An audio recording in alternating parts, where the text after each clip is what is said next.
नमस्कार, मी अमरीन खान. एडीएन बातमीपत्रात आपले स्वागत. आता एक नजर आजच्या ठळक घडामोडींवर. बजाज ग्रुपतर्फे कोविड-19 लसीकरणाला सुरुवात. नागरिकांनी आरोग्यदायी जीवनशैलीचा अवलंब करावा. जिल्हाधिकारी सुनील चव्हाण. राज्य सरकारी कर्मचारी मध्यवर्ती महासंघाच्या वतीने विविध मागण्यांसाठी राज्य सरकार विरोधात पुकारणार आंदोलन. जालना रोडवरील वाहतूक व्यवस्थेत बदल. उड्डाणपुलाखालून मारावा लागेल यू टर्न. शहर पोलिसांचा उपक्रम. दिव्यांगांना कृत्रिम हात पाय देण्यासाठी 2 दिवसीय शिबिराला सुरुवात. आता सविस्तर बातम्या. लस घेतल्यावरही सर्वांनी मास्कचा वापर, योग्य अंतर राखणे, सतत हात धुणे या त्रिसूत्राचा वापर करत आरोग्यदायी जीवनशैलीचा अवश्य अवलंब करावा, असे आवाहन जिल्हाधिकारी सुनील चव्हाण यांनी केले. पंढरपूर येथील विठ्ठल रुक्मिणी मंदिर येथे लसीकरणाच्या उद्घाटन प्रसंगी ते बोलत होते. बजाज हॉस्पिटल, जानकी देवी बजाज ग्राम विकास संस्था व बजाज ऑटो ग्रुपच्या वतीने वाळूज येथील पंढरपूर म्हणून ओळखल्या जाणाऱ्या विठ्ठल रुक्मिणी मंदिर परिसरात मोफत कोविड-19 लसीकरणाच्या उद्घाटन प्रसंगी जिल्हाधिकारी सुनील चव्हाण बोलत होते. उद्घाटन प्रसंगी बजाज ग्रुप प्रमाणेच इतर कंपन्यांनीही अशा प्रकारे सामाजिक दायित्व स्वीकारत मोफत कोविड-19 लसीकरण उपक्रम राबवित प्रशासनास सहकार्य केल्यास जिल्हा लवकर कोरोना मुक्त होईल. जिल्ह्यात कोरोना प्रतिबंधक लसीकरणाची सुरुवात केल्यानंतर कोरोना संसर्ग होण्याचे प्रमाण खूप कमी झाले आहे.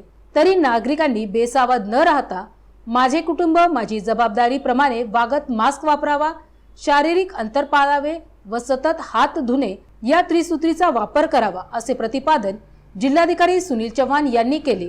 यावेळी बजाज ग्रुपचे मुख्य सल्लागार CP त्रिपाठी, श्रीमती त्रिपाठी, बजाजच्या मराठवाडा विकास क्षेत्राचे रणधीर पाटील, सरपंच वैशाली राऊत, जिल्हा परिषद सदस्य रमेश गायकवाड, ग्रामपंचायत पंचायत समिती सदस्य नायब तहसीलदार निखिल धुळधर, तालुका आरोग्य अधिकारी संग्राम बामणे, विठ्ठल रुक्मिणी मंदिर समितीचे सदस्य तसेच लसीकरणासाठी आलेले ग्रामस्थ उपस्थित होते.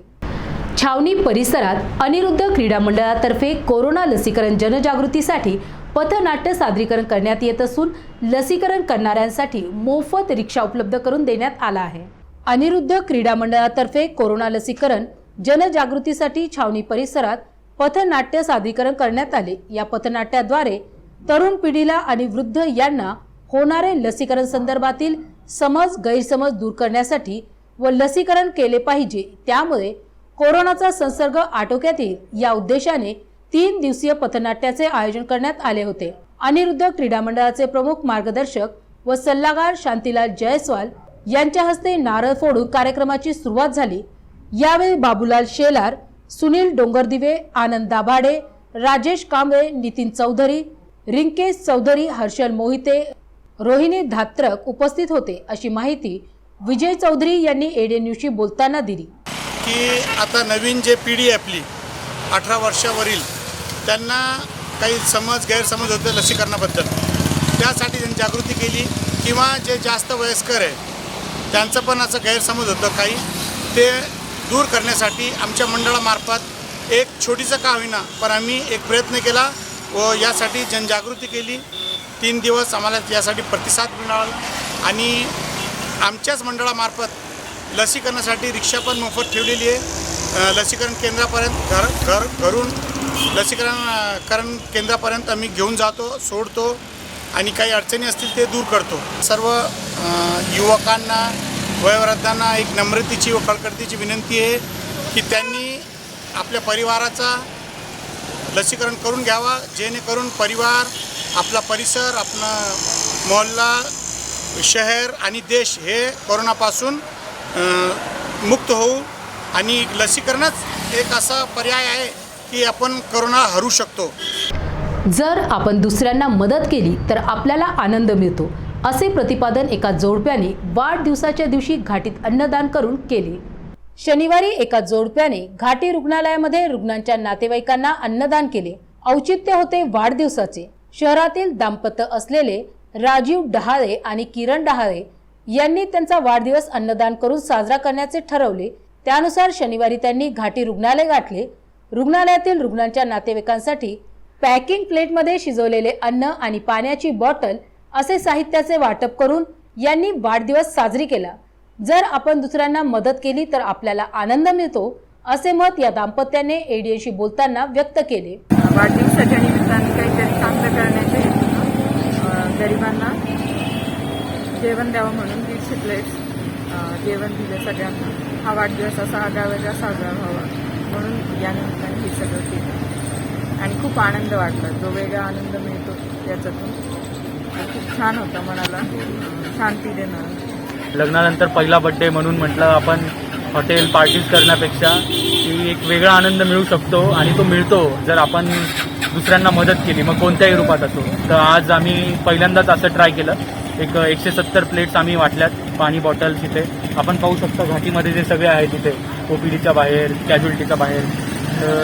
असं सगळं आपण जर थोडा हातभार लावला तर समाधानही मिळतं आणि मदतही होते। वक्फ बोर्डाच्या निवडणुकीत अखिल भारतीय उलमा बोर्ड वक्फ विंग आपला उमेदवार उभा करेल। राष्ट्रीय सरचिटणीस वक्फ विंग शेख फैसल मुजावर यांनी ही घोषणा केली आहे। अखिल भारतीय उलमा बोर्ड वक्फ विंग औरंगाबाद संपर्क कार्यालयाचे उद्घाटन उलमा बोर्ड वक्फ विंगचे सरचिटणीस शेख फैसल मुजावर यांच्या हस्ते मिसरवाडी येथे करण्यात आले। यावेळी शेख फैसल मुजावर यांची अखिल भारतीय उलमा बोर्ड दिल्लीचे राष्ट्रीय अध्यक्ष म्हणून नेमणूक करण्यात आली आहे। शाही इमाम मौलाना नियाज कासमी, सरचिटणीस अल्लामा वायानी हसनी, उलमा शमशुल मौलाना नौशाद सिद्दीकी सर्वांनी शेख फैसल मुजावर यांचे अभिनंदन केले आहे। औरंगाबाद शहर व जिल्हाध्यक्ष शेख आसिफ महबूब, वक्फ विंग शहर अध्यक्ष अखिल खान नक्शबंदी, केंद्रीय अध्यक्ष अहमद मोहम्मद अली खान आदि उपस्थित होते। फेरोज खान, एजाज हुसैन खान, फैयाज शेख पाशू, अजमत मुख्तार अली सिद्दीकी, सय्यद समीर सय्यद घनी, शेख फैसल मुजावर यांनी सर्वांना नियुक्तीपत्र देऊन वक्फ मालमत्ता वाचविण्याचा प्रयत्न करण्याची अपेक्षा व्यक्त केली आहे। उलमा बोर्ड वक्फ विंग का आज ऑफिस का इफ्तिताह हुआ है और इस इफ्तिताह में मिसरवाड़ी के तमाम वार्ड अध्यक्ष जो कि 6 जने हैं, इनकी इस समय नियुक्ति की गई है और उसी के साथ इनकी जिम्मेदारी ये रहेंगी कि पूरे मिसरवाड़ी के अंदर 18 मस्जिद है और मदरसे मिला के टोटल 18 है और इनका काम ये रहेगा कि इस मिसरवाड़ी के तमाम मस्जिद और मदरसे जो वक्फ बोर्ड में रजिस्टर्ड नहीं है वो रजिस्टर कराने के लिए इन्होंने खिदमत करना चाहिए। वो मुतवल्लियों के पास जाना चाहिए, वो मेंबरों के पास जाना चाहिए। उनको जो भी परेशानी होती है वक्फ बोर्ड में उसका रजिस्ट्रेशन करा के और उसका ऑडिट समय पर भरना चाहिए। और उसी के साथ महाराष्ट्र स्टेट वक्फ बोर्ड के अभी आने वाले इलेक्शन एक मुतवल्ली की सीट है जो कि महिला कैंडिडेट है, तो ऐसे ऑडिट अगर हर सालाना जमा करते जाएंगे तो वोटर लिस्ट के अंदर नाम डालने की कोशिश करें और ऐसे मुतवल्ली को जो ईमानदार है वो इंशाल्लाह ऑल इंडिया उलमा बोर्ड उसी को पाठिंबा देगा और उसी को जिता के लाएगा इंशाल्लाह। राज्य सहकारी चतुर्थ श्रेणी कर्मचारी महासंघाची राज्यस्तरीय बैठक शहरात पार पडली। या बैठकीत आगामी आंदोलनाची दिशा ठरवण्यात आली आहे। राज्य सहकारी वर्ग ड चतुर्थ श्रेणी कर्मचारी महासंघाची बैठक शनिवारी औरंगाबादेत पार पडली। भाऊसाहेब पठाण यांच्या अध्यक्षतेखाली पार पडलेल्या या बैठकीमध्ये महासंघाच्या विविध मागण्यांसाठी आंदोलन छेडणार असल्याचे ठरवण्यात आले। खासगीकरण रद्द करून सरळ सेवा भरतीनुसार पदभरती करण्यात यावी, अनुकंपा तत्वावर कर्मचाऱ्यांना कायम करण्यात यावे यासह अन्य मागण्या शासन दरबारी प्रलंबित आहेत। याविषयी लवकर तोडगा निघाला नाही तर आंदोलन छेडणार असल्याचा इशारा बैठकीत देण्यात आला आहे। यावेळी सुरेश आहेरकर, DJ लोधे, रवींद्र दाभाडे, अजय डुगलज, संजय नंदन, राज मोहम्मद बेग, शेख निजामुद्दीन, गोरखनाथ वाघ, सिद्धार्थ सोनवणे यांच्यासह राज्यभरातील महासंघाचे पदाधिकारी कार्यकर्ते उपस्थित होते। भाऊसाहेब पठाण यांनी एडीएनशी बोलताना त्यांच्या आंदोलनाविषयी माहिती दिली। शासनाने मला लवकर लवकर चर्चेला बोलावं और चर्चेला मला 2 महिन्याच्या आत नाही बोलवलं तर मी मंत्रालयावर महाराष्ट्रभरात मी महाराष्ट्राचे 3.5 लाख कर्मचारी मंत्रालयावर मोर्चा काढणार आहोत आणि हे फक्त माझी शासनाला विनंती आहे या तात्काळ शासनाने मला चर्चेला बोलून येणारा जे संकट आहे, येणारा जे परिणाम होईल याला शासन जबाबदार राहील। आमची महत्त्वाची मागणी आमची वारसा रिटायर झाल्यानंतर आमचा पाल्या लागला पाहिजे। 81 ते 96पर्यंत चालू होता, ते शासनाने चालू असताना बंद केला. तर आमची मागणी आहे ते तात्काळ एक मागणी मंजूर करा. दुसरी मागणी आमचं जे खाजगीकरण आहे, तात्काळ खाजगीकरण वर्ग 4चं थांबावं आणि सरळ सेवेने वर्ग 4ची महाराष्ट्रभर भरती चालू करावी, ही आमची एक मागणी आहे. अशा अनेक मागण्या घेऊन आणि अनुकंपा विनाअट करावं. अनुकंपाचे जे 20% टक्केवारी लावलेली आहे, टक्केवारी न लावता आज 11,700 लोकांची यादी झालेली आहे. तात्काळ वन टाईम ते घेऊन टाकावं. बदली कामगार आहेत, 81पासून काम करतात, तात्काळ त्यांना परमिट करावं. अशा मागण्या घेऊन शासनाच्या दरबारी आम्ही नोटीस देणार आहोत. त्या नोटीसच्या माध्यमातून शासनाने तात्काळ आमचे मागण्या मंजूर करावी आणि शासनाने चर्चेला बोलावी. क्योंकि आमचा इतिहास आहे की आम्ही चर्चेतून अनेक मागण्या सोडत आलो आणि सुटतील, परंतु शासनाने हे दखल नाही घेतली तर येणाऱ्या भविष्यामध्ये 3.5 लाख चतुर्थ कर्मचाऱ्याचा मंत्रालय मोर्चा आल्याशिवाय राहणार नाही. बातम्या अजूनही आहे, मात्र वेळ होत आहे एका छोट्याशा ब्रेकची. कुठेही जाऊ नका, पाहत रहा ADN.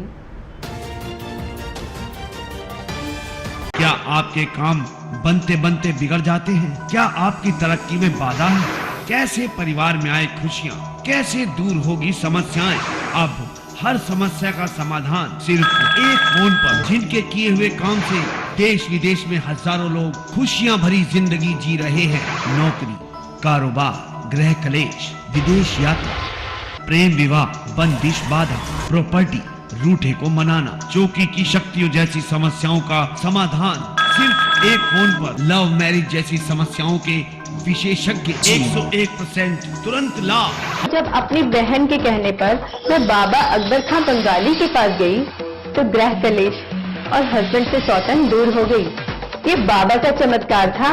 अब मैं हर समस्या के लिए बाबा की सलाह लेती हूँ। बिटिया की शादी के लिए जो भी रिश्ते आते वही कोई न कोई अड़चन आ जाती। पूरा परिवार परेशान था, लेकिन बाबा अकबर खान बंगाली की दुआओं से आज मेरी बेटी एक बड़े घर की बहू है। 2 साल पहले मेरे हस्बैंड की फैक्ट्री में आग लग गई और कंपनी लॉस में चली गई। मेरे हस्बैंड डिप्रेशन में चले गए, लेकिन बाबा अकबर खान बंगाली ने सब ठीक कर दिया।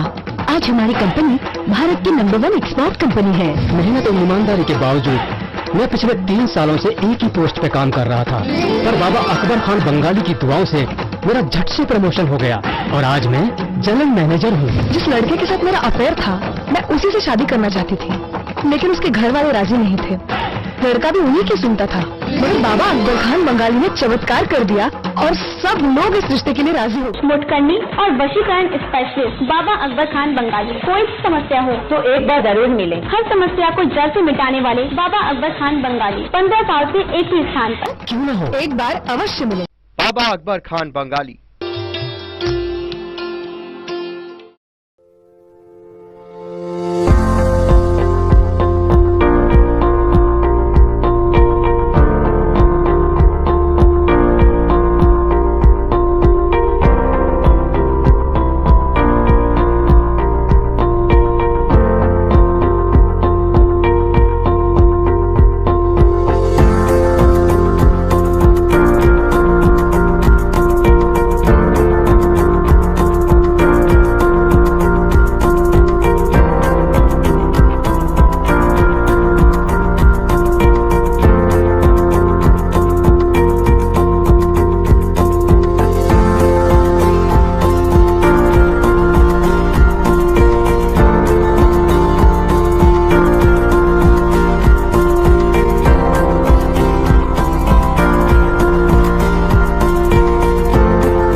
ब्रेकनंतर पुन्हा एकदा आपले स्वागत। जालना रोडवरील वाहतूक कोंडीवर पर्याय म्हणून दिनांक 10 जुलैपासून 16 जुलैपर्यंत प्रायोगिक तत्वावर सकाळी 9 ते रात्री 9 वाजेपर्यंत सिग्नल बंद करून वाहतूक सतत सुरू ठेवण्याचा निर्णय घेण्यात आला आहे। जालना रोडवरील वाहतूक कोंडी व अपघात टाळण्यासाठी तसेच नागरिकांच्या सुरक्षितता, जीवितास धोका, अडथळा किंवा गैरसोय होऊ नये म्हणून जालना रोडवरील अमरप्रीत चौक व आकाशवाणी चौकातील वाहतुकीचे नियोजन करण्यात येत आहे।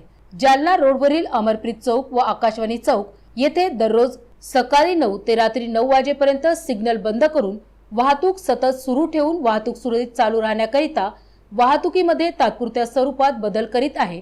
त्यानुसार क्रांती चौक कडून अमरप्रीत चौक, मोंढा नाका, आकाशवाणी चौक ते 7 हिल कडे सरळ जाणारी व येणारी वाहतूक सतत सुरू राहील। क्रांती चौक कडून अमरप्रीत चौक मार्गे कार्डा कॉर्नर कडे जाणारी वाहतूक ही मोंढा नाका उड्डाणपुला खालून यू टर्न करून जातील। मोंढा नाकाकडून अमरप्रीत चौक मार्गे बंजारा कॉलनी याकडे जाणारी वाहने ही क्रांती चौक उड्डाणपुला खालून यू टर्न करून जातील। 7 हिल त्रिमूर्ती चौक कडून महेशनगर कडे जाणारी वाहने ही मोंढा नाका उड्डाणपुला खालून यू टर्न करून जातील। मोंढा नाका महेशनगर कडून त्रिमूर्ती चौकाकडे जाणारी वाहने ही 7 हिल उड्डाणपुला खालून यू टर्न करून जातील। अमरप्रीत चौक व आकाशवाणी चौक रस्ता ओलांडणाऱ्या पादचारी यांच्यासाठी दर 3 मिनिटाला 15 सेकंदाचा वेळ दिला जाईल अशी अधिसूचना जारी करण्यात आली आहे। या अधिसूचनेची अंमलबजावणी दिनांक 10 जुलै पासून ते 16 जुलैपर्यंत प्रायोगिक तत्वावर लागू करण्यात आली आहे। या अधिसूचनेच्या अनुषंगाने कोणास काही सूचना, हरकत अगर आक्षेप असल्यास त्यांनी सहाय्यक पोलीस आयुक्त वाहतूक विभाग यांचे कार्यालय निशा प्राईड इमारत मोंढा नाका जालना रोड औरंगाबाद येथे अधिसूचना निर्गमित केल्या तारखेपासून 7 दिवसांच्या पूर्वी लेखी स्वरूपात किंवा ईमेल ID वर पाठवावेत असे आवाहन करण्यात आले आहे। या अधिसूचनेचा भंग करणारी व्यक्ती फौजदारी कायद्यान्वये अपराधास पात्र राहील तसेच प्रचलित मोटर वाहन कायद्याप्रमाणे कारवाई करण्यात येईल। अधिसूचना ही अत्यावश्यक सेवा, पोलीस, रुग्णवाहिका, अग्निशमन दलाचे वाहनांना लागू राहणार नाही। अधिसूचना यासोबत जोडून प्रसिद्धीस देण्यात आली आहे अशी माहिती सहाय्यक पोलीस आयुक्त सुरेश वानखेडे यांनी दिली आहे। ज्येष्ठ नेते ॲडव्होकेट रमेशभाई खंडागळे यांच्या नेतृत्वाखाली भारतीय दलित पॅंथरची स्थापना करण्यात आली असून नुकतीच संघटनेची कार्यकारिणी जाहीर करण्यात आली आहे। चळवळीला आलेली मर्ग दूर सारून दलितांच्या व बहुजनांच्या भूमिका आक्रमकपणे शासन दरबारी मांडण्यासाठी भारतीय दलित पॅंथरची स्थापना पुन्हा नव्याने करण्यात आली आहे। ज्येष्ठ नेते ॲडव्होकेट रमेशभाई खंडागळे यांच्या नेतृत्वाखाली या संघटनेची स्थापना करण्यात आली असून संघटनेची बैठक नुकतीच संभाजी साबळे यांच्या अध्यक्षतेखाली व पॅंथर नेते रमेश खंडागळे यांच्या मार्गदर्शनाखाली झाली। बैठकीत औरंगाबाद जिल्हा पूर्व विभागाचे जिल्हाध्यक्ष म्हणून सिद्धार्थ ठोकर यांची निवड करण्यात आली। बैठकीत प्राध्यापक अंबादास ढोके, ॲडव्होकेट भीमराव वंजारे, अशोक श्रीखंडे, हिरालाल मगरे, SS जमधडे, सुभाष साबळे, सुनील निंभोरे आदी उपस्थित होते। यावेळी ॲडव्होकेट रमेशभाई खंडागळे यांनी भारतीय दलित पॅंथरच्या वाटचालीबाबत एडीएशी बोलताना माहिती दिली। ही पुनर्बांधणी यासाठी आहे की आज अन्याय अत्याचाराने पुन्हा अत्यंत कळस गाठला आहे आणि त्याच्या संदर्भात बोलणारं आज कोणीच नाही।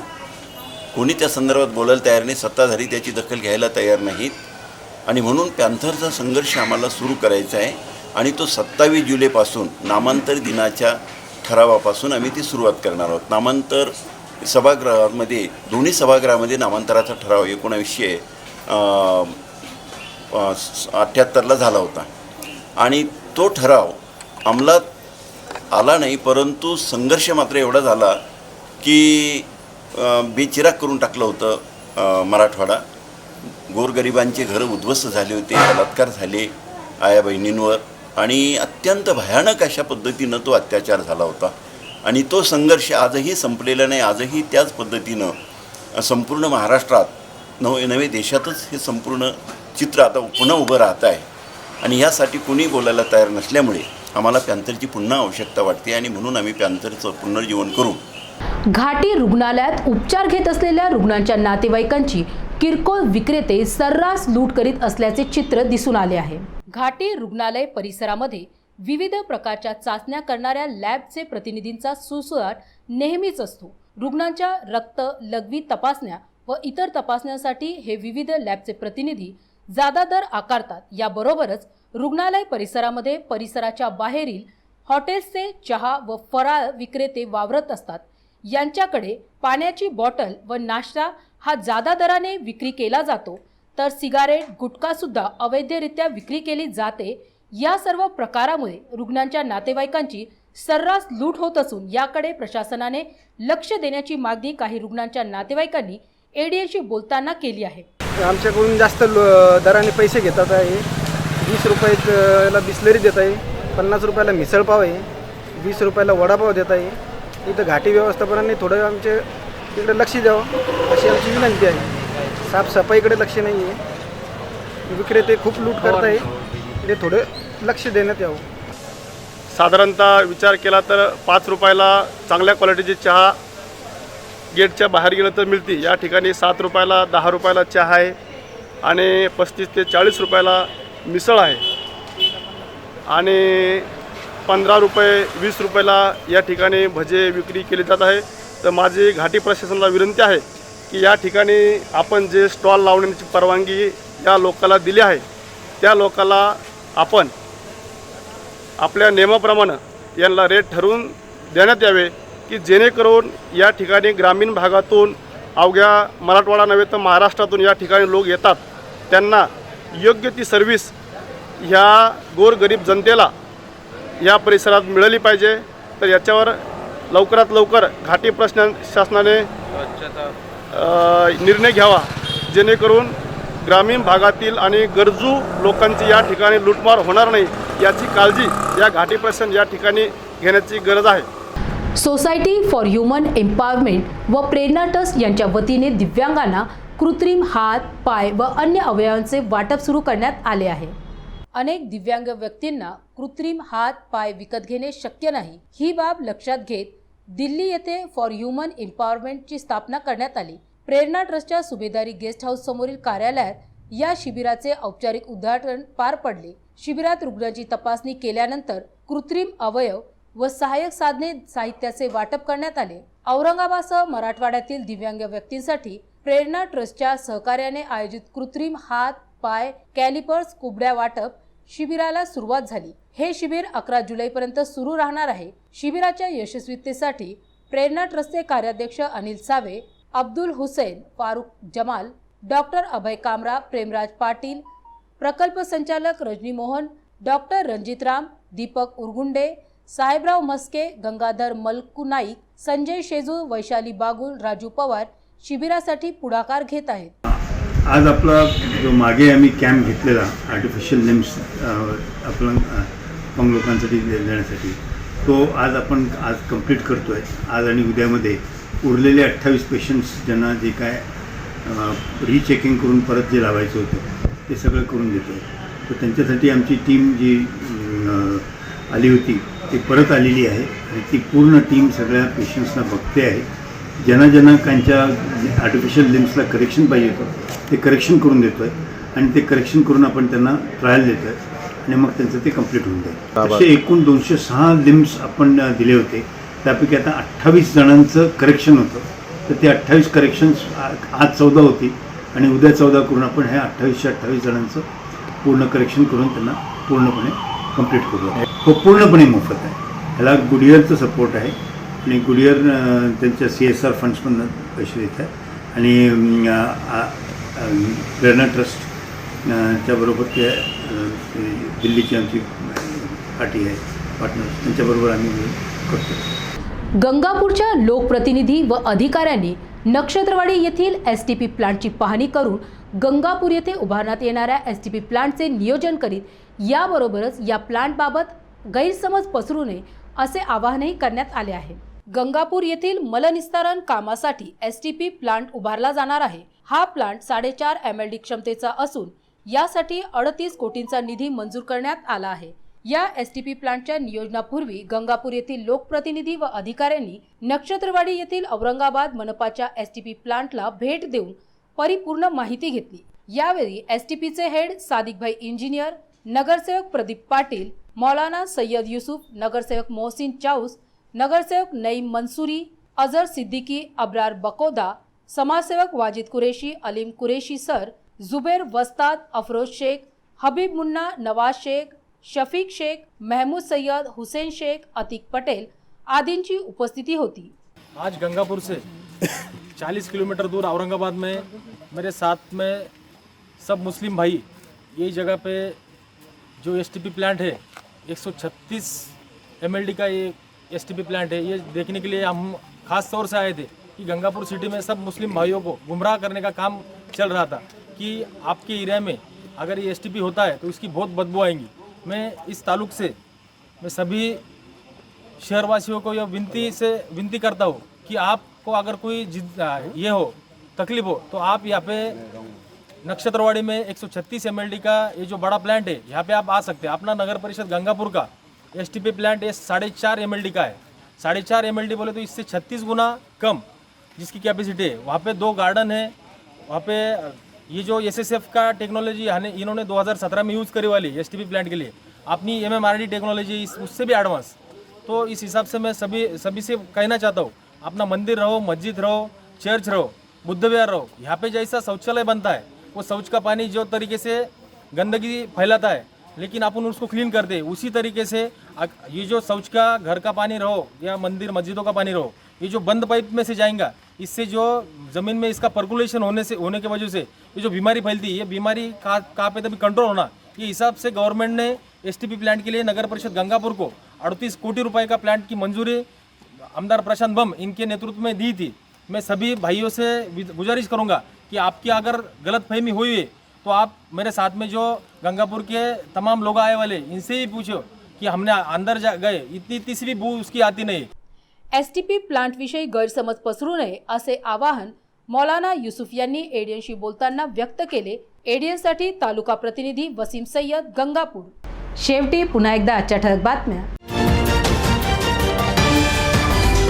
बजाज ग्रुप तर्फे कोविड-19 लसीकरणाला सुरुवात। नागरिकांनी आरोग्यदायी जीवनशैलीचा अवलंब करावा। जिल्हाधिकारी सुनील चव्हाण। राज्य सरकारी कर्मचारी मध्यवर्ती महासंघाच्या वतीने विविध मागण्यांसाठी राज्य सरकार विरोधात पुकारणार आंदोलन। जालना रोडवरील वाहतूक व्यवस्थेत बदल। उड्डाणपुलाखालून मारावा लागेल यू टर्न। शहर पोलिसांचा उपक्रम। दिव्यांगांना कृत्रिम हात पाय देण्यासाठी 2 दिवसीय शिबिराला सुरुवात। आणि याबरोबरच हे बातमीपत्र इथे संपलं। पुन्हा भेटूयात पुढील बातमीपत्रात। तोपर्यंत पाहत रहा एडीएन।